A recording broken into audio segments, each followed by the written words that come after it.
What's going on, guys? Bladezilla here, and today we've got a knife from Sharknivco that came in our pre-owned section that is going to be available here as soon as I take photos of it tonight and put it up.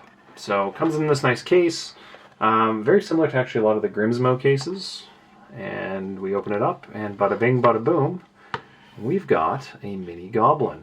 Now I believe this one, I'd have to check the notes, but I believe this particular one was a CCKS knife, one of 3 in this configuration.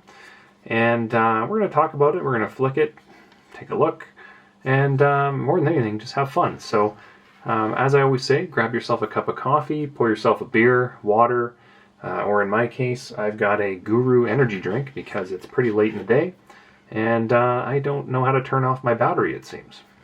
So let's take a look at this, and kind of get started with what we going on. So underneath this little layer of foam here, we have the certs that it came with, and should tell us all about the knife. So there we go, MG Mini Goblin.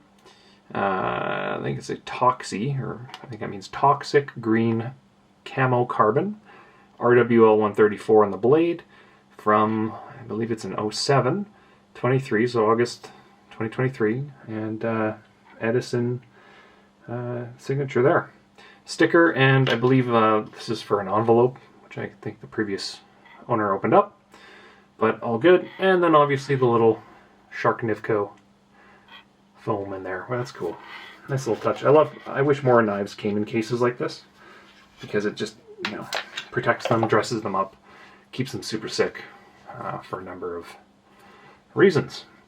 But this is my first Sharknivco that I've ever seen, and this is the first time I'm looking at this. So I'm kind of curious. I haven't done any filming, haven't done any shorts, nothing like that. So this is going to be a first for me. Ooh, pretty nice, cool config. I believe Koenig has also done a Mini Goblin, so obviously the same design. But I've got some small knives here to compare it with, and I don't know how long this video is going to go for. I've got half a dozen knives to go through tonight, and I'm already exhausted. So we'll see where this one goes, as normal. But you know what, very well may go long. So let's take a look. So overall length, 7 1/4, I'd say. Does that look about right to you guys? 7 1/4. In the Wharncliffe style blade. Sharpened edge, 3 and a little bit less than 1/4, so it's not big. That's what she said. But if we went right to the center of the choil, yeah, a little bit over 3 1/4. So there you go. Handle-wise, it's a little bit bigger. Good proportions. A little under 4 inches. So there you go. Pretty cool knife. In terms of direct comparisons, well, the first thing that I thought of, well, it's kind of got some rosy factor to it. Which, you know, size-wise, the Rosie's a little smaller, it appears, but different in that regard. The Sheargroff Neon 0, which is a little bit longer, but blade-wise, very similar. We could probably look at the Hoghouse Model T as well. Where is that? There we go. A little bit longer of a knife, totally different vibe going on, but thin handle as well. Probably look at the Grimsmo Rask, although a little bit bigger. Remember, the angle of the camera is going to make this one appear huge. But I can put it up there and kind of give you an idea. I'd say that's a little more accurate between the two. There you go. Put that Hoghouse away. We've got a Trevor Berger Urban in-house as well, which is a smaller knife, more compact, but if we look at the comparison here, it's going to look huge as well. So maybe put that one up there. But proportionately, you know, very similar, a little bit, yeah, a little bit different of a vibe. I've got a small Sabenza, and then I will, this one does not like to sit. I've got a large one here as well. So we'll grab the large, there we go.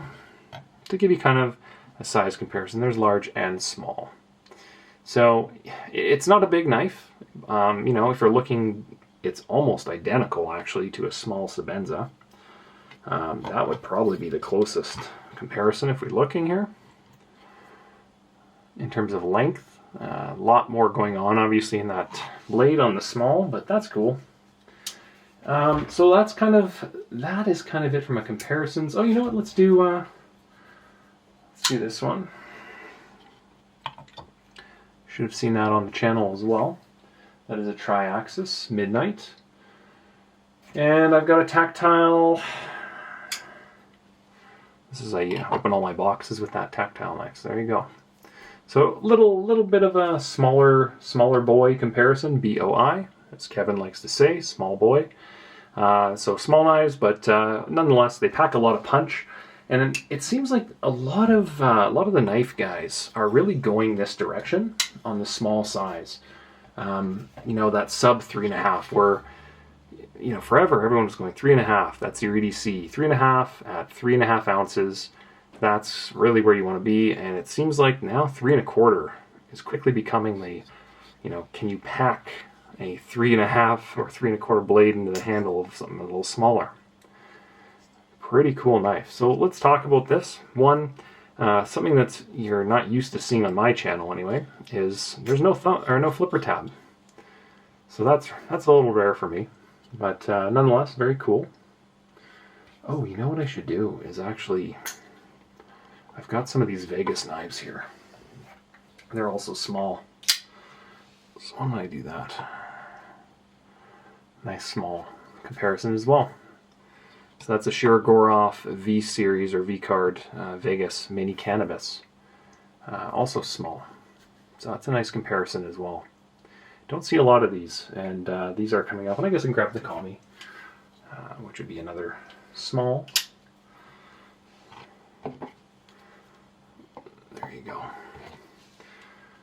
I know if you're watching my channel, I have an entire case of Shirogorov knives beside me, so these are the ones I usually show.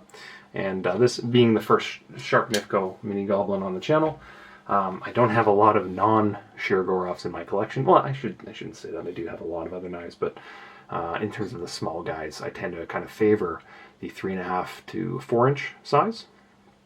So this is going to be a first impression. So let's take a look, and I guess we'll start with the front scale here. So this is, what did I say, like Toxic something? Toxic Green Camo Carbon. So a lot is going on in that handle, and hopefully if I can move this guy around, you should see the light bouncing around the empty layers, kind of in between on the, I guess that would be, what would you call that, like the resin in the carbon fiber. So light hits it, bounces around, changes the whole pattern. Side to side, it definitely shows that.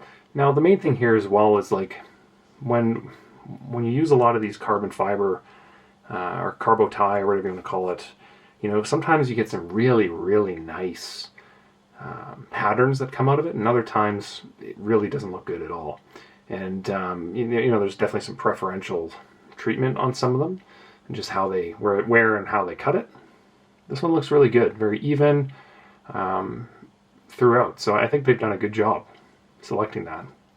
On the actual pivot, it appears to be some sort of proprietary tool to take that guy apart on both sides, and that's cool. Like, I'm sure there's a tool for that, and I'm glad that I don't have it. And by making that proprietary, you're taking away the ability to mess with these things to a lot of people, and sometimes that's a good thing, sometimes it's a bad thing, especially if it comes not ideal. This one feels great. Up on the back here, we've got a couple inlaid, I don't know what they'd call that, like almost like a toxic symbol hardware. I don't know, but anyway, it's kind of flush with the carbon, which is nice. And then on the flip side, actually, no, let's show that one more time. You can see how that's flush, really well put together. The craftsmanship on this is certainly at a price point of you know, a $1.5 to $2,000 US knife, without a doubt.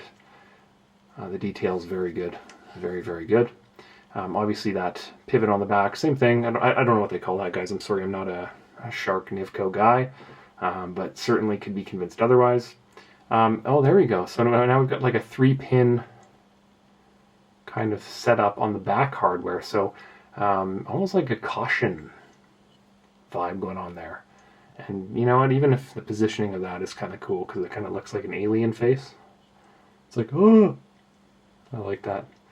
The back one's not the same, but whatever. I think that's kind of cool. The lock bar and the back is all titanium. Pocket clip, pretty simple and matches the vibe, the cut angles, which is nice. And you're looking at about this much. That's going to be sticking out in your pocket. Some fine micro milling inside the lock bar. I don't know if you can see the milling or not, depending. I'll try to focus in on that. Hopefully you can see, but there's definitely a blast on here, some kind of media blast. Feels like a glass blast, but overall really nice. We've got some studs, which are pretty cool as well. And a lot of, you know, I always, like on thumb studs, there's some companies that really knock it out of the park and others that don't do it so well. And I love when they're angled like this, kind of like a volcano on the side. I really dig that because it adds comfort. So it is certainly nice when they do some extra work on the thumb studs, which is cool. You can kind of see there's almost 3 layers to the thumb studs. So they must spin, I don't know, some like stock or something and then spin it up and at different levels. So that looks really good, really comfortable on the thumb as well, right? When you're pushing that out. I can't tell if that thumb stud, just because I'm around the camera, and you can probably see, does that push up against the frame? Or does the bar here stop things? It looks like it wouldn't push on the carbon. That wouldn't make sense. So I don't think those actually touch, which sometimes they use like a double engagement, right? Where it locks up against that pin as well as the frame, and I don't think it does in this case. Unless it's really tight. I can't really tell. It might on the titanium side, but I don't think it does on the carbon side. That wouldn't make sense. I don't think they would do that. It's probably just really tight. Cool. RWL34 steel, pretty solid. I know Grimsmo does a lot with that as well, which is kind of just a really nice steel all around. On the blade, it's a unique, right? Like this is a unique kind of look, and you're either going to love it or you're going to hate it.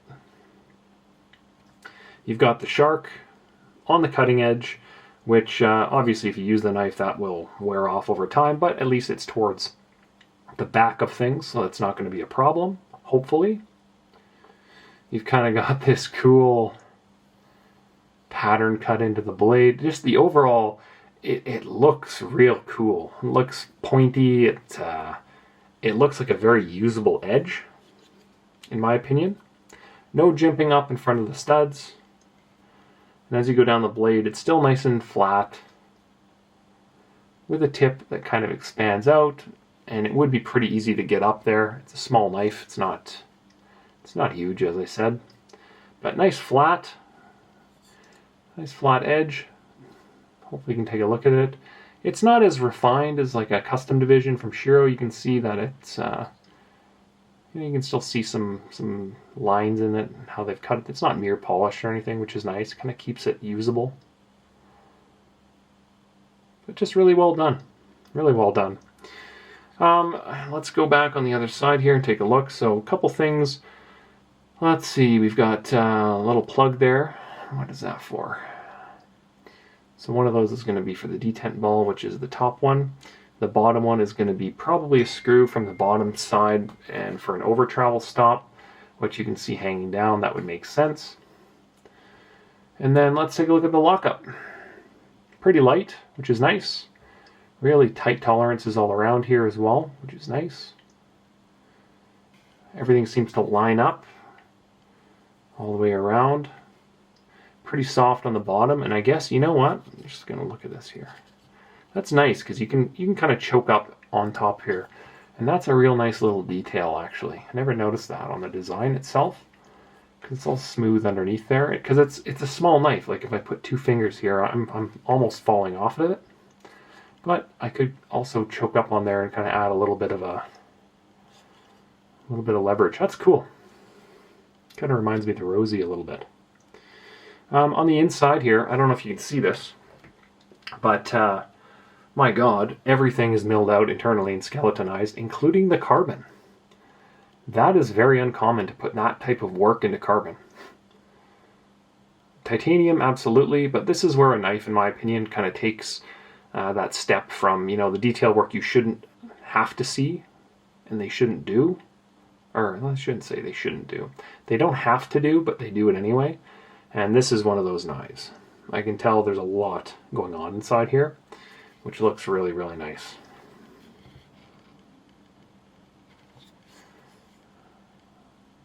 Wow.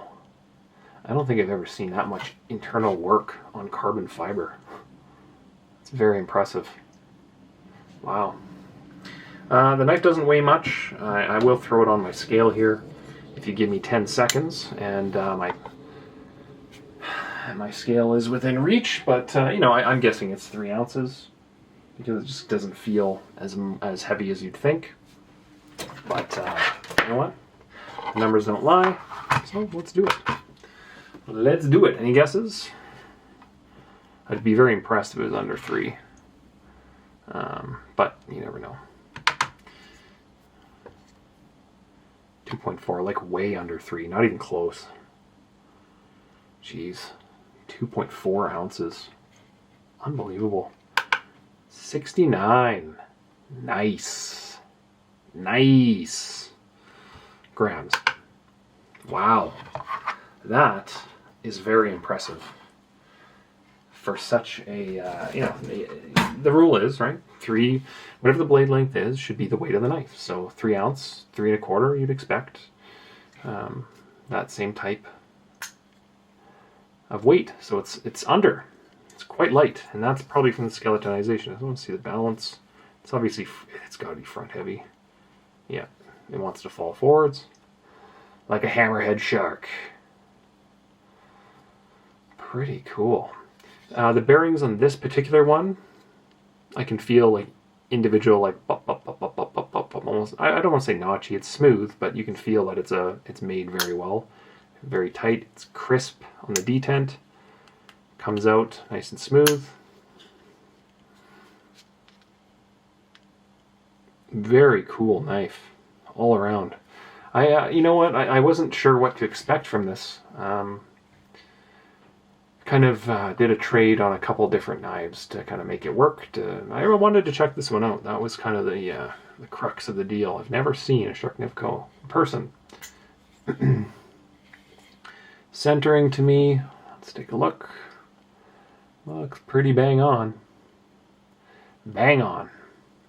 So that clip, I would assume, is attached internally as well, which we do have 2 screws in the back here, it looks like. Wow, a lot going on inside there. 2 screws on the clip. How is the back spacer attached? Looks like so 1, 2 through the top, 1, 2 through the bottom. I guess they're utilizing both the hardware on the back spacer, which is also very petite, very thin, very light.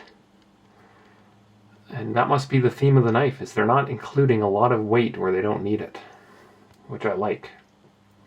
If you're going to make a light knife and throw something in a suit pocket for those impromptu stabbings, or use, let's be honest, people do use these to open envelopes. Yeah, that's pretty cool. I definitely dig it. And I also like the pattern here, you know, 2, 4, 6, 8. Who do we appreciate? Mini Goblin. That's pretty cool. Pocket clip. I'm just trying to think here. Is that where's the weight of that clip going? Let's put that blade away before I poke myself on an unfamiliar knife. So it looks like the clip, I'm just looking back underneath. Hopefully they can get this to focus down. It's leaning the clip onto the frame, not the lock, ever so slightly. It's ever so slightly leaning on the frame and off of the lock bar, which is nice. Trying to show that. Very cool. Which means, in theory, You should be able to put pressure on the clip, still open it. Yep. Which is the whole point of that. Action-wise, smooth.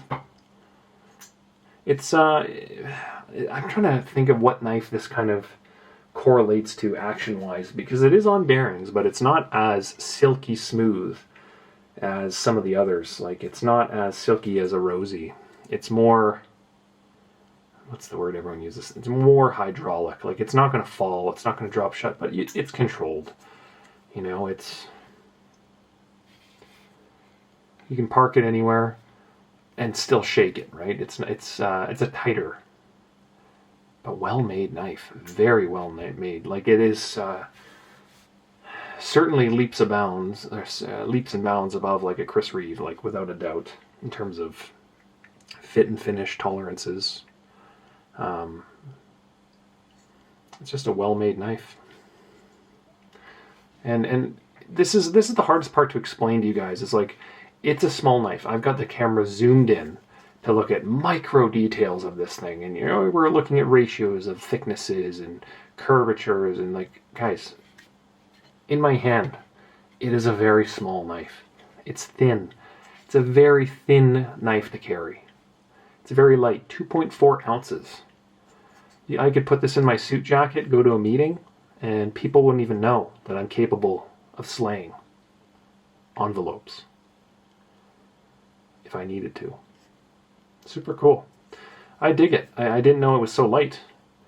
And it's just got a vibe, you know, the nice kind of, you know, the whole point of this to me is in the design. Flat top all the way down the blade. Nice cutout with that front. That's kind of optional if you want to put your finger under the pivot. And then the back for your fingers. And, you know, it feels solid. Like, it's a little knife, but it feels very solid and capable. I'm not a big thumb stud guy. I'm sure I could reverse flick this. I'm sure I could thumb flick this. I'm not going to go there. Like I said, just the angle of how I'm wrapped around, like I'm hugging a tripod when I film these. It's not very ergonomic for me to kind of play with knives while I do that. I've cut myself many times off screen because I've had to cut scenes when I play with new knives. And I'm not going to do that today. But well-made, well-priced knife. For a long time, I'd love to check out the Wakas from Sharknivco, because that's kind of their Sebenza that everyone's all excited for. And I'd love to check one of those out, but I just can't seem to find one for, you know, less than 2,000 US or 2,500. I'm just not going to go there unless I can grab one in a lottery or something at one of these shows. But this was a great knife to cross my path at a great time, because it just looks so good. I guess I should probably say I don't think there's any place to put a lanyard hole unless you're very creative with that backspacer. I can't see anyone really trying to loop something through there, but I'm sure people have tried. Smooth. The main thing here is, like, I can't believe how light it is, and I can't believe how much milling they've done inside the carbon. Like milling carbon, next to no grams is coming out of that. But they do it, and I respect that. And the color, the toxic, what did I say, toxic camo, whatever, I think that looks sick. It's got a real nice vibe to it, and remember, I'm hitting this with a huge amount of light right now, so it's reflecting and bouncing around. It's a little more subdued. It's not as bright yellow as you'd think, but it's still very fluorescent. It's a good looking knife. I'm pretty stoked on this. In a great condition. It's appears to be uncarried. Factory edge. Just flipped probably. It's a nice one. And it's only a couple months old. And what I'm going to do right now is take some pictures of this and throw it up on the site and get this guy out of here, because I think it's a cool knife. And for me, like, I don't think this one's for me. My hand's too big. I'm an extra large, but I could see myself wanting to choke up right on there. Like, that's how I'd carry it. It's definitely not one I'd want to carry back here. I'd be more forward holding it like that, and then it feels more substantial. Fine cutting, certainly. I would love to see a comparison of this with the Koenig design. But the other thing that I don't get is, like, look how long that frickin' blade is and how it just folds into the handle and just disappears. That's cool. And I love how you got tons of blade poking out. That's nice. You can reverse flick it. You can thumb flick it. Everything short of... Shouldn't I even try? I'm sure you can... I'm sure I could yank that and get it to fire out. I'm not going to do it, though. Like a front flipping, eh? Like, whoopah. Technical term, whoopah. Cool. Well, that's a sweet one, man. I'm pretty stoked. Pretty stoked on this knife. So I did the weight... Talked about the blade, talked about the warranty, talked about the beautiful logo that's etched on there, the Camo Carbon, which looks great. The front, I guess, I don't know what you'd call that, kind of like the under choil carry area. The back spacer is pretty sweet, no lanyard hole. Yeah, tons of milling, the proprietary pivot hardware, which is a nice touch. How this doesn't seem to be touching the frame, which is a nice design aspect when it's not leaning into carbon. And, you know, pretty, you know, pocket clip that kind of completes the whole design. If you look at how the whole design sweeps, and so does the top of the clip, which is nice. Lots of curves, lots of well-made parts on this. It's a winner, in my opinion. No, I don't think I see a lock bar insert. I don't know how they do that, but I'm too late in the video to figure that out. Cool knife. I think they're making good stuff. I'd love to try a Waka and do a comparison, but for the time being, I'm going to take pics, throw this one up on the site. It might be a bit of a random drop, and for you guys watching this later, that's how I'm going to do this here. It's just put it up. So there we go, guys. That is the Sharknivco Mini Goblin in a real cool, kind of limited edition color, with some sick touches and full certs and whatnot, and it's only a few months old. Someone's going to get a great deal on this one. Alright guys, thanks for stopping by. Any questions, leave them below. Visit my site, bladezilla.ca, for more, and until next time, we'll catch you around. Peace. See you guys.